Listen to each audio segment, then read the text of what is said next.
It takes a while to explain the situation to PETA, how Foxface stole the food from the supply pile before I blew it up, how she tried to take enough to stay alive, but not enough that anyone would notice it, how she wouldn't question the safety of the berries we were preparing to eat ourselves. I wonder how she found us, says PETA. My fault, I guess, if I'm as loud as you say. We are about as hard to follow as a herd of cattle, but I try to be kind. And she's very clever, PETA. Well, she was, until you outfoxed her. Not on purpose. Doesn't seem fair somehow. I mean, we would have both been dead too if she hadn't eaten the berries first. He checks himself. No, of course we wouldn't. You recognized them, didn't you? I give a nod. We call them Nightlock.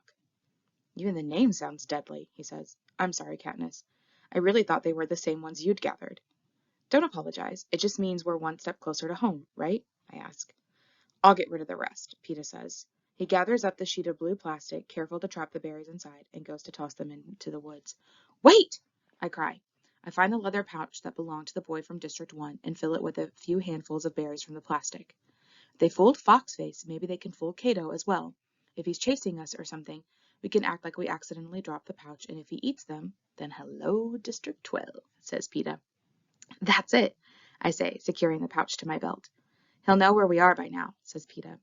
If he was anywhere nearby and saw the hovercraft, he'll know we killed her and come after us. PETA's right. This could be just the opportunity Cato's been waiting for. But even if we run now, there's the meat to cook, and our fire will be another sign of our whereabouts. Let's make a fire, right now. I begin to gather branches and brush. Are you ready to face him? PETA asks.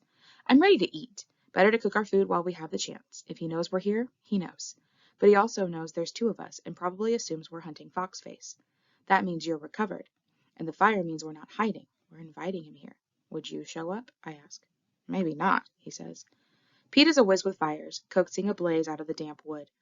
In no time I have the rabbits and squirrel toast roasting, the roots, wrapped in leaves, baking in the coals. We take turns gathering greens and keeping a careful watch for Cato, but as I anticipated, he doesn't make an appearance. When the food's cooked, I pack most of it up, leaving us each a rabbit's leg to eat as we walk. I want to move higher into the woods, climb a good tree, and make camp for the night, but PETA resists. I can't climb like you, Katniss, especially with my leg. I don't think I could ever fall asleep 50 feet above the ground. It's not safe to stay in the open, PETA, I say. Can't we go back to the cave? He asks. It's near water and easy to defend. I sigh. Several more hours of walking, or should I say crashing, through the woods to reach an area we'll just have to leave in the morning to hunt. But PETA doesn't ask for much. He's followed my instructions all day, and I'm sure if things were reversed, he wouldn't make me spend the night in a tree. It dawns on me that I haven't been very nice to PETA today. Nagging him about how loud he was, screaming at him over disappearing. The playful romance we had sustained in the cave has disappeared out in the open, under the hot sun, with the threat of Cato looming over us. Haymitch has probably just about had it with me. And as for the audience, I reach up and give him a kiss. Sure, let's go back to the cave. He looks pleased and relieved. Well, that was easy. I work my arrow out of the oak, careful not to damage the shaft. These arrows are food, safety, and life itself now. We toss a bunch more wood on the fire. It should be sending off smoke for a few more hours, although I doubt Cato assumes anything at this point. When we reach the stream, I see the water has dropped considerably and moves at its old leisurely pace, so I suggest we walk back in it.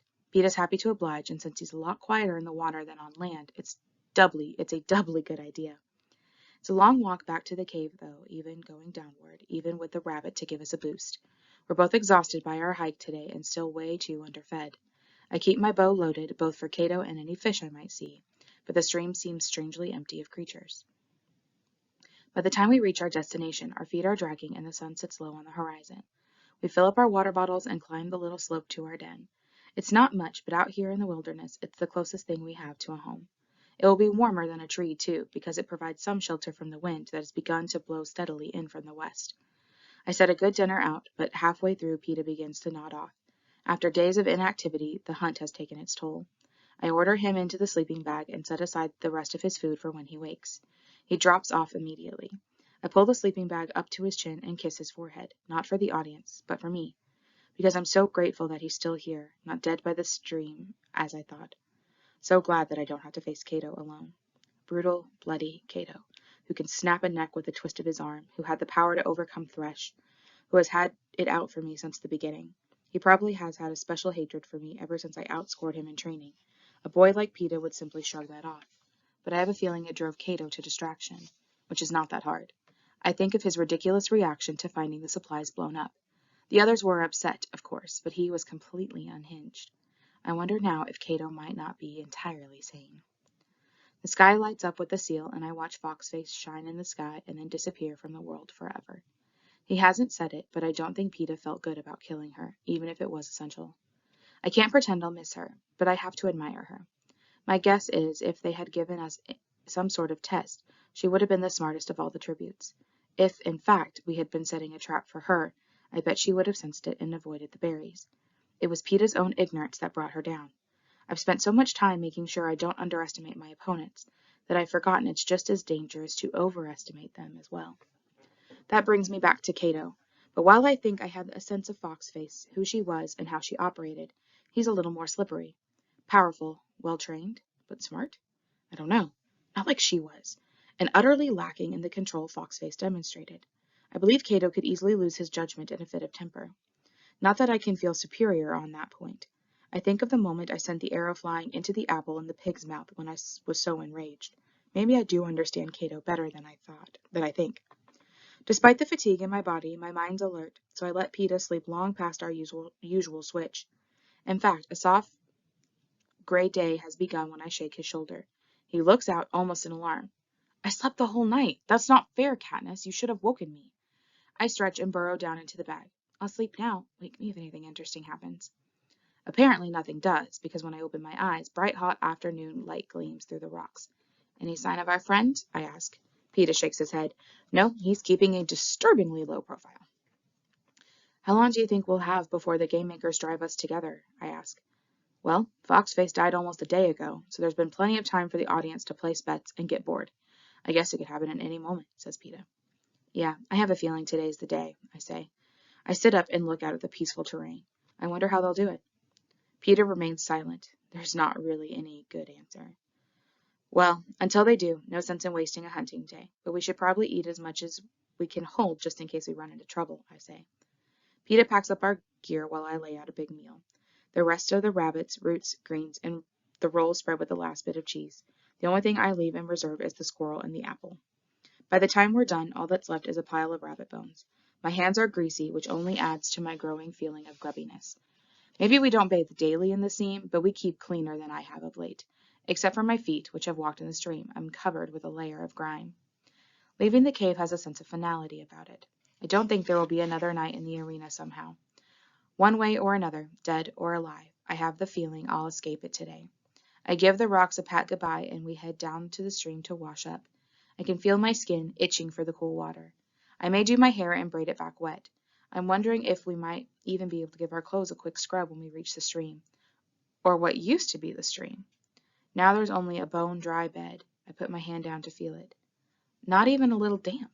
They must have drained it while we slept, I say. A fear of the cracked tongue, aching body, and fuzzy mind brought on by my previous dehydration creeps into my consciousness. Our bottles and skin are fairly full, but with 2 drinking in this hot sun, it won't take long to deplete them. The lake, says Peeta. That's where they want us to go. Maybe the ponds still have some, I say hopefully. We can check, he says, but he's just humoring me. I'm humoring myself because I know what I'll find when we return to the pond where I soaked my leg. A dusty, gaping mouth of a hole.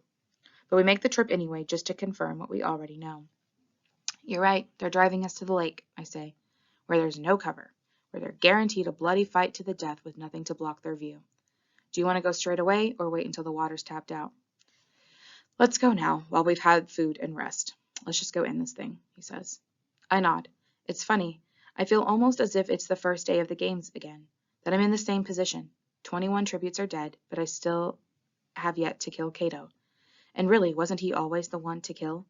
Now it seems the other tributes were just minor obstacles, distractions, keeping us from the real battle of the games, Cato and me. But no, there's the boy waiting beside me. I feel his arms wrap around me. 2 against 1, should be a piece of cake, he says. Next time we eat, it will be in the capital, I answer. You bet it will, he says.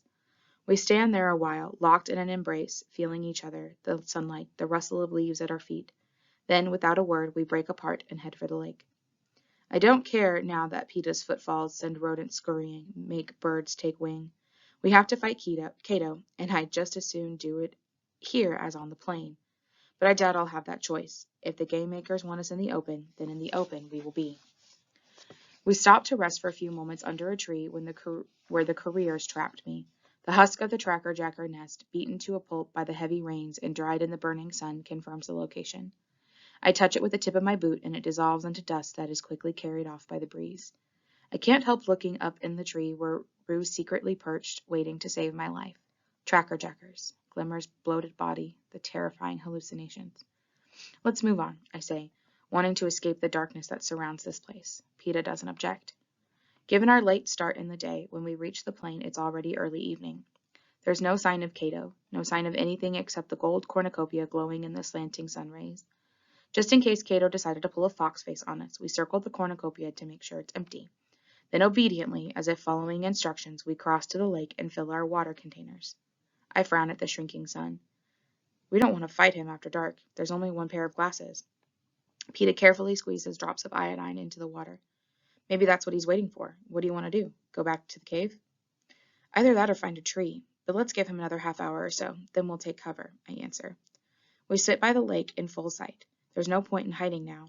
In the trees at the edge of the plain, I can see the mockingjays flitting about, bouncing melodies back and forth between them like brightly colored balls.